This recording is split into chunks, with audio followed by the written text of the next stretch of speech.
साहिबो साहिबात आदाब। आज की हमारी ये नज़्म आमिर मुर्तज़ा साहब की किताब ख़िज़ां में रंग ढूंढता हूँ से लिया गया है, जिसका उन्वान है अब चिड़िया कम कम ही नज़र आती है। पेश खिदमत है। वो बूढ़ा पेड़ गली में सालों से खड़ा था। नीम का था या सफेदे का, सायादार जरूर था। भरी धूप में हम अक्सर उसके साए में खड़े होते थे। वो भी हमारी महफिल का साथी था। बात तो नहीं करता था, सुनता सब कुछ था।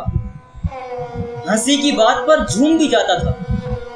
फिर गली सड़क बनने लगी। गली पक्की हो जाए, सड़क चौड़ी हो जाए, सबकी यही मंशा थी। बूढ़ा दरख्त तो कट गया, भूल गए सब पुराने साथी को। उसको काटने में सब शामिल थे। पेड़ तो चला गया, टुकड़े टुकड़े हो गया। चौड़ी सड़क पर गाड़ियां भाग रही हैं, शोर मचा रही हैं। बस अब चिड़ियां कम कम ही नजर आती हैं।